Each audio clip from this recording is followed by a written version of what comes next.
Okay, perfect. What's going on? Man, everything is wonderful. What you drinking today?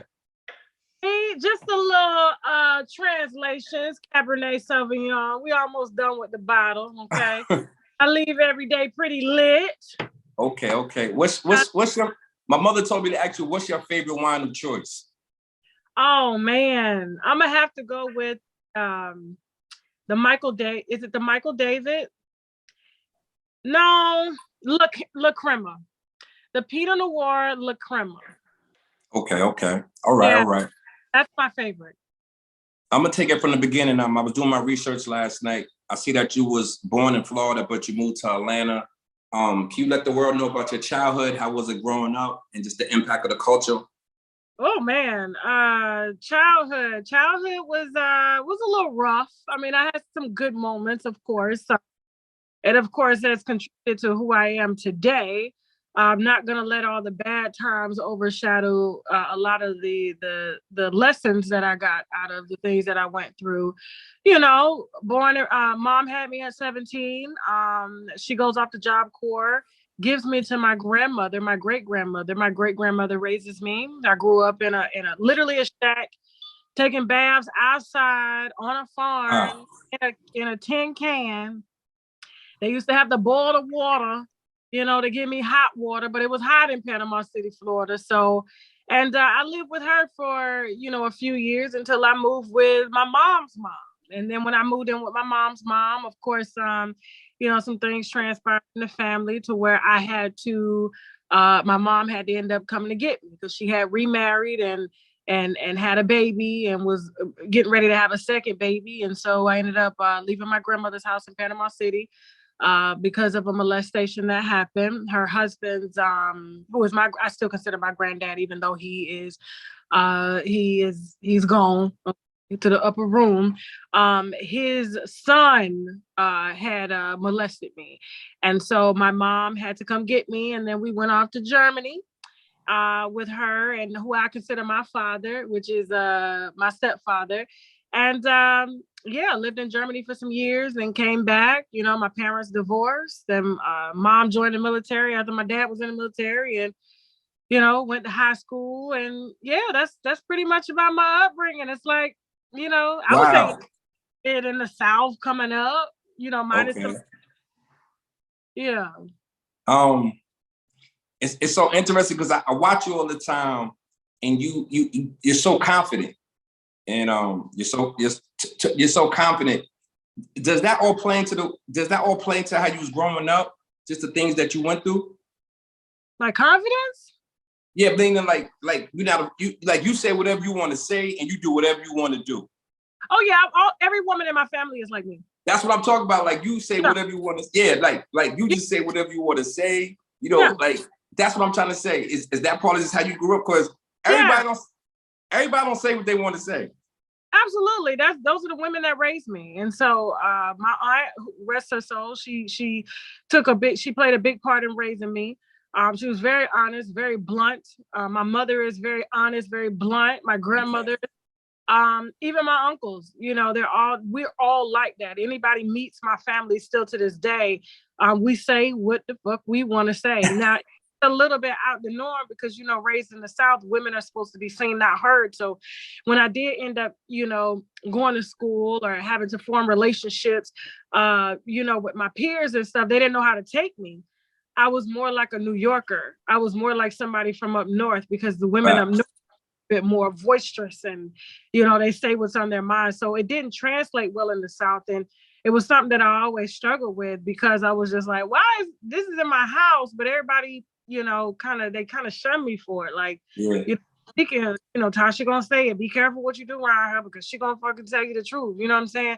And so it wasn't until I moved up north and discovered my passion for becoming like a DJ or a radio DJ and things like that is when it was finally embraced because I was around other women, in Baltimore or in DC or New York that spoke their mind. So it kind of felt like, wow, I'm finally around women who don't mind saying what the fuck is on their mind, outside of my family. I was going to ask you that. I'm from New York, so I could kind of like relate. People like women in New York do kind of say what they want to say. Yeah. Oh, absolutely. So what age was that when you realized, like you're around your family and friends in DC? What age was that when you first realized, like, you know what, this is what I want to do. I want to get into media, and this is what it's about. 27. 27. Okay. Yeah, 27. Because I was so depressed from a lot of things, going through high school and early 20s and stuff, I didn't really focus on what I wanted to do in life. It was like, I came from a town where you graduate in high school, that's good. Maybe you go to nursing school or CNA, or you go off to work. It wasn't really like, oh, become a doctor, become a lawyer, you know? And so I didn't really think about anything. I was just kind of working in the service industry as a server, as a bartender. And, I met my husband and we did, he's kind of to thank for me getting into the entrepreneurship. But then, as I'm becoming an entrepreneur, following his lead is when I discover, what I wanted to do. And that's been, the goal since. It's that's so dope. I gotta ask you this. How do you, this is for the media out there, because I'm media too though, but how do you deal with backlash? I embrace it. You just over top, you don't worry about it. Do you lose any sleep, or is it more just like, you gotta understand, I think people think, we live in a society now where people think living in a perfect world is the way to live, right? And you can't think for 1 second, no matter what you do in life, whether you go to school, whether you are working in the office, whether you are, a wife or a mother or a friend or entrepreneur, to receive criticism. That is a normal part of life.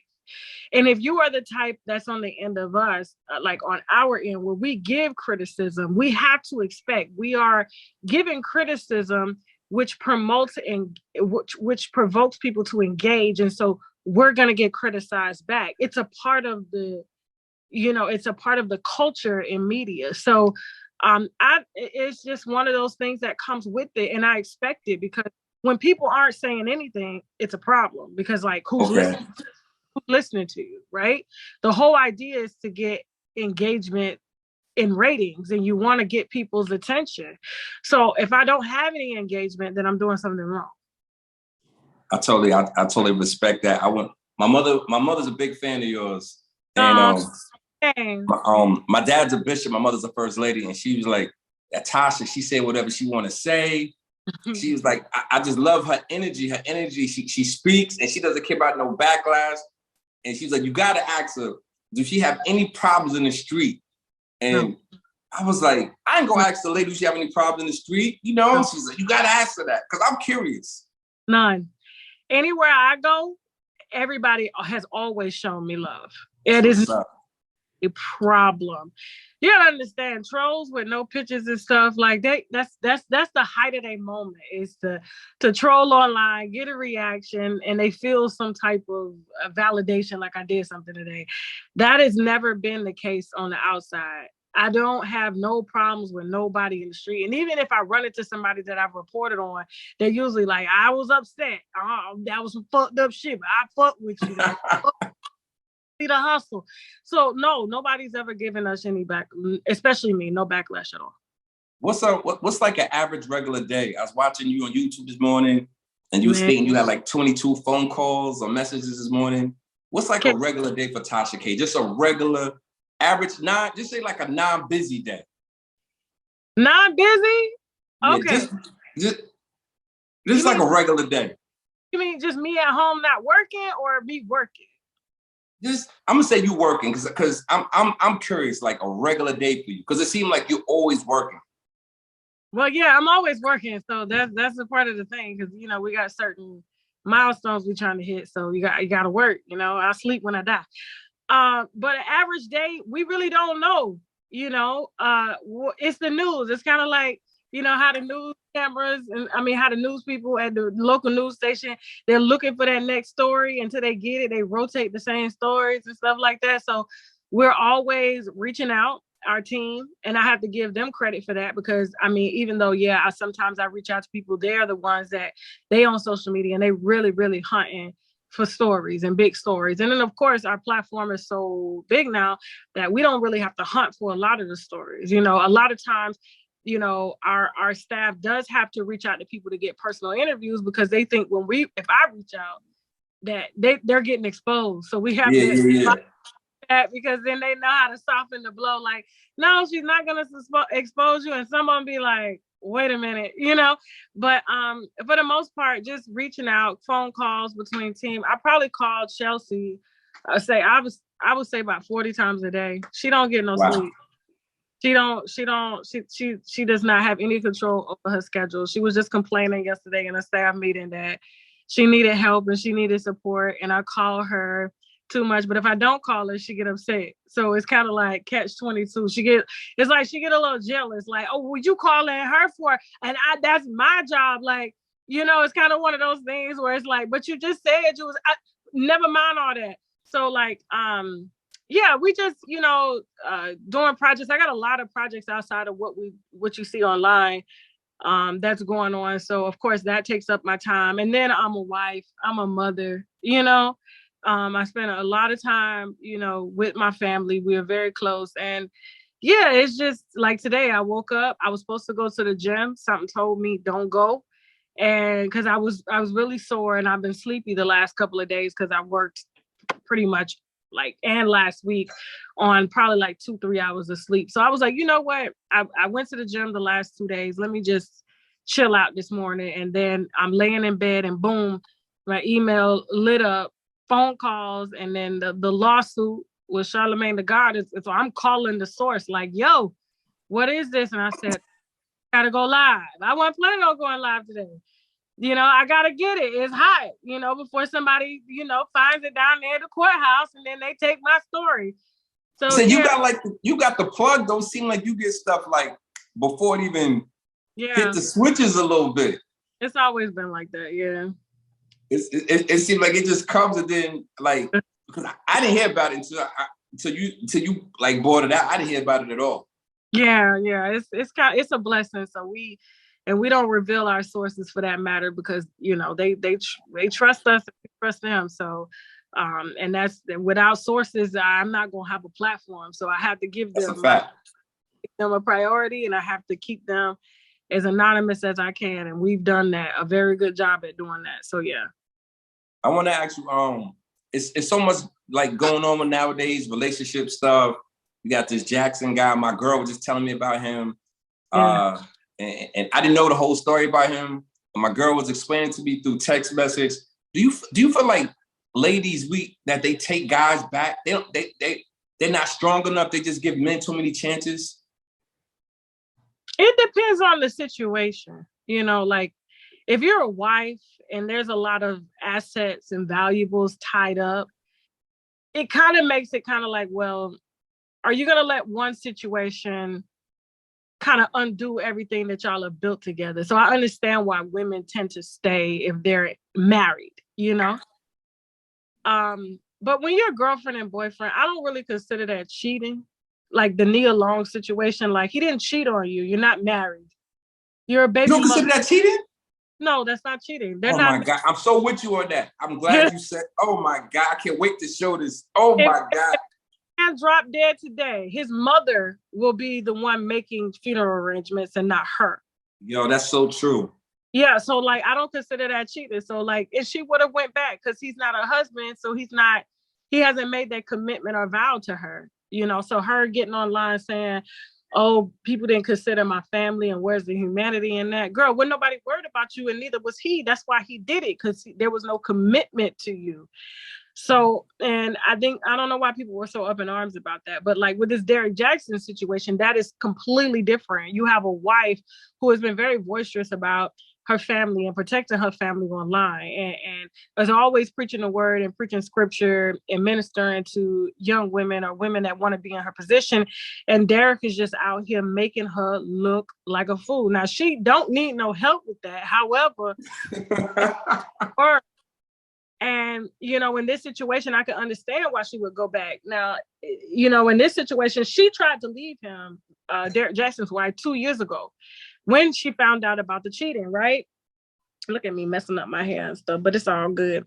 She tried to leave him 2 years ago when she found out about the cheating. Then I found out about the cheating because 3 women had contacted me with pictures from her bedroom in their house, and he telling the side chicks and the mistresses that the reason he want to leave his wife is because she don't work. All she want to do is take care of the kids, and he's out here busting his ass, and that's not the type of relationship he want. But then in other text messages, he tells the mistresses when he's done with them, I'm going back to my wife. So wife leaves. It doesn't look good for his brand, even though he's hid the wife. No one knew that he was married until I put it out 2 years ago. And that was a big shocker because it was like, dude, you're sitting online very confident, flexing muscles, and you got a whole wife you hiding. And then when he bring her out, he introduces her to the world in the midst of a scandal and a hair ain't comb. You know what I'm saying? And it's like, and then women that are fucking on him, it's like, you cannot be serious, right? And everybody knew where this was going to go, but because of the backlashes, you know what I'm saying, and him begging her to come home and not leave him and stand beside him, I think that's what makes it look worse now, because this is the second time that you publicly humiliated her, trying to save your own reputation. And, in that situation, that's different. So if Danae decides to stay, Danae is rightfully she has the right to stay because she is the reason why he has a brand. Everything that he talks about, he's talked about based off of using her as pretty much a guinea pig or a lab rat or a case study. You know what I'm saying? He's out here exposing their secrets, exposing the type of man he is, exposing what women go through. He's ministering to these women and shit like that. And he's doing it at the expense of her feelings. And that's fucked up. And so for her, I wouldn't leave until the half of 75% of the bag was in my pocket. So that in Derrickjaxn, I stand with Danae. Hair comb the knot. Girl, you going to court. That's a fact. Yeah. You know what I'm saying? Yeah, but that's yours. And you shouldn't let he out here tricking your money off, profiting off of your pain to other hoes. And the things that he talks about, like, and these women that we exposing him with, these women be bisexual. They're very boisterous about doing threesomes. They making sure their asses is tight. They in the gym. They hair comb, titties out. They got the best fucking bodies. And meanwhile, he got wifey sitting beside him, and he can't at least tell her, baby, go comb your hair. Go do something before I throw you to the wolves to try to save my ass. And that's just bullshit. So yeah, that's just kind of how I feel on that. Yeah, he's getting a lot of scrutiny right now, but it does make him look kind of whack for that though. You have to protect your family and something. Yeah. And you got these hoes that you out here doing God knows whatever with, and they out here they think they boss enough to even address your wife. And all they got was a spirit flight and some dick that she don't want. Obviously, she don't want it. She ain't doing nothing to keep you at home. So you free agent out here, but still protect your family because he's a girl dad. He's a girl dad, and his daughters are going to watch him one day. And there's nothing he could tell any woman that he's out here profiting off of or ministering to, and he's not replicating that at home to his own daughters and his daughter's mother, because there's nothing that woman has done that's warranted for her to be at the scrutiny that she is now undergoing. You understand what I'm saying? And so, I know a lot of women would say, "Oh, well, Danae cursed us." You got to understand, this man has promised that he would never, ever do this again, and threw her to the wolves. She got to put, when I exposed who Danae was, Danae had 1,000 followers. Danae went from 1,000 followers to 100,000 followers in 7 days. Wow. 7 days. That's how impactful it was. And that's how well I upheld her when I exposed, because I'm like, this nigga is ministering to women and he is fucking bitches in your bed. Texting bitch, they got him on phone calls, private phone calls, saying how bad she is of a wife, but then he begged her to come home when she filed for a divorce. So now he gets to get out here after he done publicly humiliated this woman to say, "Oh, I filed for divorce." Why you ain't let her go the first time when she wanted to go? Because it wasn't good for your brand. So you kept her around until you got your little talk show deal, and now you got everything looking good. Wife is. Everything looks all good. Now that the bitches are exposed, now all of a sudden, oh, you're going through a divorce. There's no divorce paperwork filed. People are reading the 2020 divorce that Danae filed, and he told her to withdraw. And she came back home. He has not filed for divorce at all. Wow. So, I want to ask you a couple questions before I get you up out of here. What's next for you? What's coming up new? What's going on? What can the world be looking forward to? Exclusive. Just have your damn notifications on. Just have the notifications on? Have the notifications, because we got so much shit. Like, queued up that's not even released yet. And I don't announce what I have released until we're ready to go. Because sometimes our legal team got to vet it. So I don't really pre-announce what we have until it's ready to go. So I would tell you, but I can't, because I don't want to say something coming and then we legally can't put it out. It's my last question. What's something about Tasha K that the world don't know about? What they don't. You got some time. What? You got some time? Very big. She's a vegan, healthy eater. Healthy eater?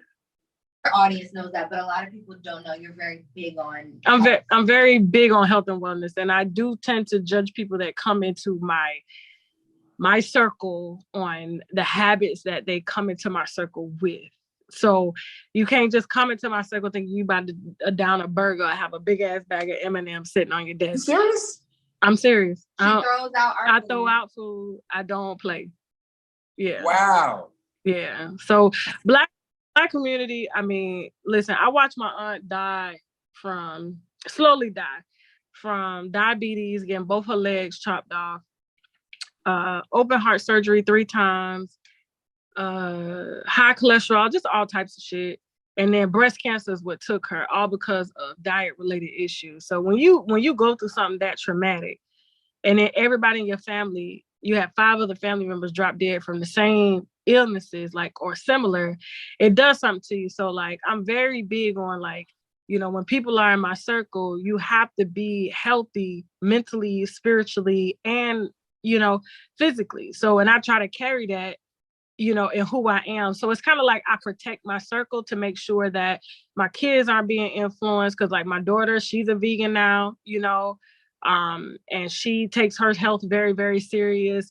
My son, we don't let him have sugar and all that stuff. My husband, my husband probably after 17 years of being with me, yes, he eats the foods that I put in front of him. He does not complain. But yeah, he will go out and have a steak, right? Or he'll do that outside of the house, which is cool. We never argued about that. But recently, he's getting older now. He's like, you know what? I think you may be on to something.